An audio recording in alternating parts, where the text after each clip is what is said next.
Hi.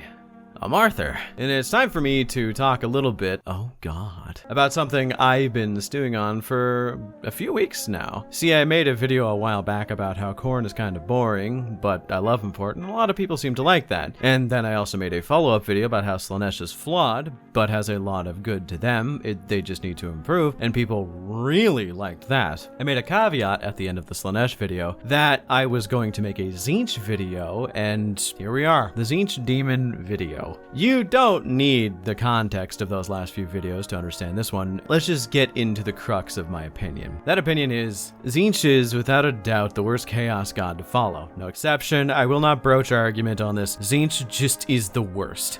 I'm including Malice into this ranking as well, by the way. Tzeentch is the worst to follow, the worst to write, the most annoying to even discuss in a story, and the fans of Tzeentch are the worst. And if you're a fan of Tzeentch demons, or anything adjacent, and you like the way your minis look, or even the lore, casually, or even just really like the stories involving Tzeentch characters, I want you to just sit down, get a nice drink, have something warm perhaps, a nice hot cocoa. If you're in Canada, go to your Tim's, get something from Tim Hortons, it's great, and just be prepared to be fucking offended, because I'm not going to relent. And yeah, let's get into this. So to start, let's go over the positive of Tzeentch, so it's not all negative, and admittedly there is a few positives there to be had, because Tzeentch, for one, the miniature range is absolutely almost all bangers. Not a single one from what I can think of right now of their line is bad or even looks mediocre. Even the older miniatures look pretty fun and even give you a wide variety to pick from in order to format your army. Which, by the way, Tzeentch also occupies a very fun niche of combat in every game they play, where they are the only demon faction to have a large quantity of ranged options, which is pretty cool. They use a lot of magic, they use a lot of weird wizardry bullshit, which is cool, and not many other factions have that as a gimmick. So there you go. I can say nice things about stuff I detest. I'm not just a single-minded hate machine. So now that I have covered the only saving graces I can think about, at least from my perspective, let's talk about why I'm doing this video. For those who don't know, I've been pretty consistent with how much I actually despise most things involving Tzeentch. If you've seen my appearances on Astartes Anonymous, you have seen me discuss some of my more aggressively negative opinions on Magnus the Red as well as the Thousand Sons. This is dwarfed, however, with how stupid I think Tzeentch is. Now, it's not a simple opinion. I'm not just going to say I don't like the colors blue, pink, and purple, because I don't. Pink is my favorite color. So let me ask you a question. If you, of sound mind and body, were offered unlimited power with the caveat that you had to be seduced into it and sacrifice your soul, what would be your price? At what point would you cave? And I'm not this hoity-toity, I totally wouldn't fall to chaos types, because I know myself well enough to know that although I'm not actively seeking out the conquest and conquering of my homeland to be placed under my iron-fisted grasp, I do think that of all people I would probably fall to the temptations of Korn at a certain point. I'm very naturally an anxious person and have had a long-standing history of anger issues that, although haven't been an issue for years, there is a reason why I go to the gym 5 days a week for 1 to 2 hours at a time while listening to nothing but 9-inch nails and holding back tears outside of me just wanting to look nice in booty shorts. So for you, the person, this could be a fun thought experiment. What would be your price? What would they have to offer you to get your attention, and how much of it? There is no limit. We're just trying to find the dividing line between the beginning and the end of your enslavement to the forces of evil and chaos. Do you want pleasure unmatched, strength to conquer worlds, the resilience to survive past the eons, and whatever the fuck Tzeentch has to offer to you? You would fall at some point if a chaos god expressed a deep interest in you, but if you were a normal person and you knew all the cards that were on the table, Like, you knew what negatives would come with worshipping gods. You knew Nurgle, you'd become immune to pain, but you would be kind of gross looking. With Khorne, you'd be kind of obsessed with murder and violence, but you'd be super strong after a certain point. With Slaanesh, you'd get pretty much every earthly desire you want. But, like, to dial it back, if you knew all of these, why on God's green earth would you choose Tzeentch of all gods to be the one to work with? I get it, unlimited super magic sounds pretty fun, but let's break this down further. You work with Khorne. Khorne cares not from where the blood flows, only that it does. So as long as you are strong, you are respected, and if someone were to stab you in the back, you would probably come out unscathed because Khorne hates trickery and backstabbing,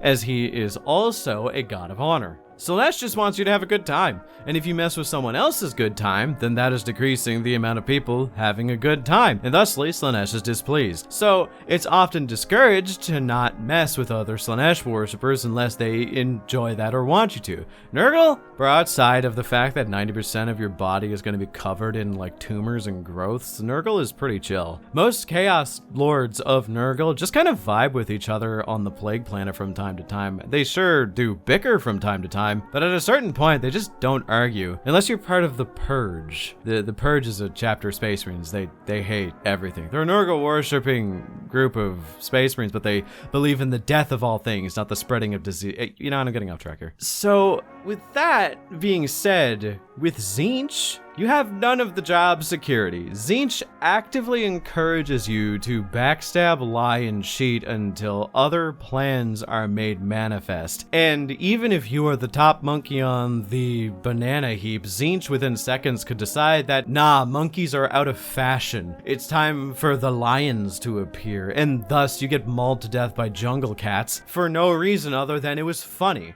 There is no code of ethics, there is no sense of loyalty. Every single Tzeentch cultist and member is always plotting and planning to overthrow the people above them in a quest for more power, which, I remind you, if you were worshipping Khorne, you could attain basically a relatively comparable size of power by just doing a couple more sets at the gym and then cracking a few more skulls afterward and then, you know, I don't know, rocking out to Sabaton or something. Effort in means reward out, and all that shit. But no, Tzeentch rewards the effort of trickery and backstabbing, dickheadedness, which always frustrates me because I get wanting to have unlimited magical power, but when you realize that Tzeentch carries no permanent favor to almost anyone and will dispose of you at any given moment, what is driving you to even think that it's worth dedicating yourself to a god that might have just brought you into the fold so that it can turn you into a magical book after your centuries of study so you can empower a literal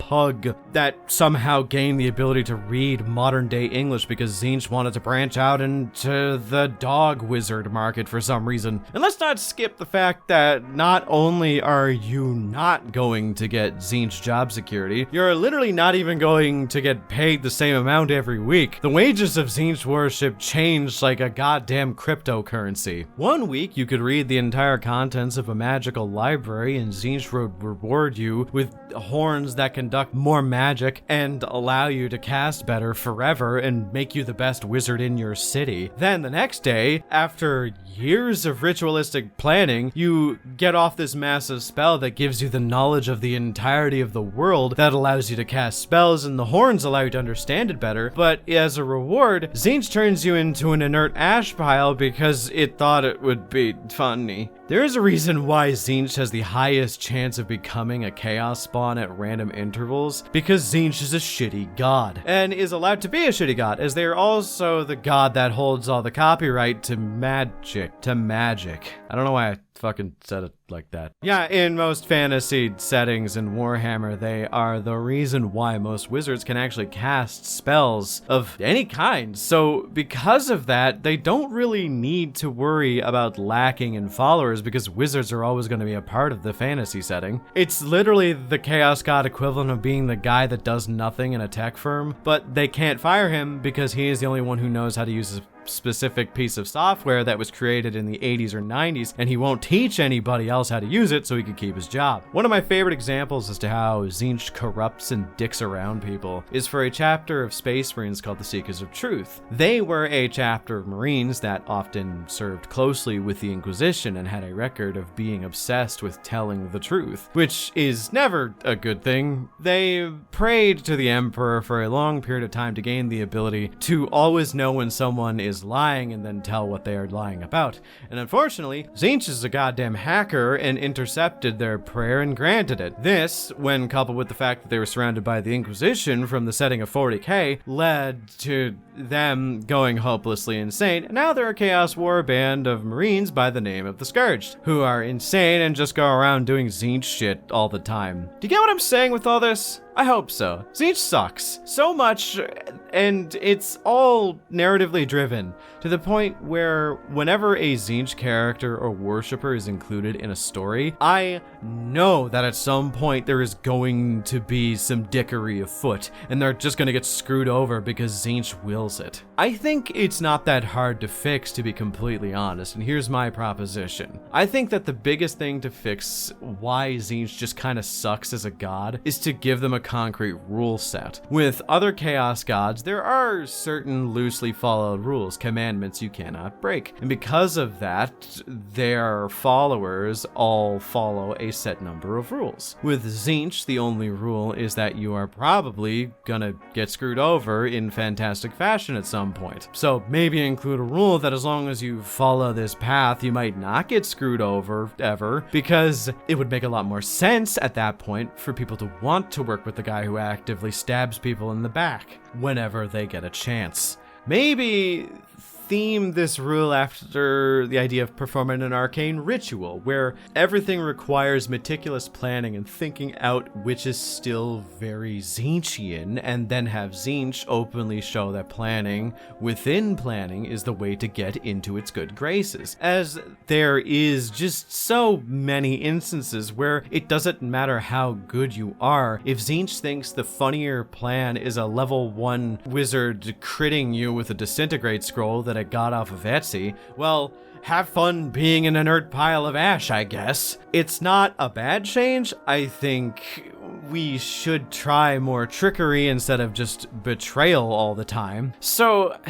with all that being said, how do you all feel about Tzeentch as a god, how they operate, and how we can improve them? Tzeentch is a god that I think we can do a lot of good with, and there is a good basis to grow something. I've just never really been invested in something where in a story involving them at any point the plot can be thrown away for the sake of a good meme. It's the Alpha Legion conundrum in the modern day setting. So make sure to leave a comment below what you think. And also, let me know if you want me to cover Malice and or Nurgle, because those two gods I actually quite enjoy a lot. And if you liked this video, remember to, well, like and subscribe, as it helps the channel a lot. Special thanks to my channel members for supporting me, and if you want to support me as well as gain access to additional content, or early content, then become a channel member today. Thanks once again for watching. Until next time, I don't think I'll ever stop complaining about Tzeentch or Magnus. I just hope it doesn't end with me being typecast as the guy who hates the two of them. I still get people in my live streams sending in donations just to ask me how I feel about Magnus.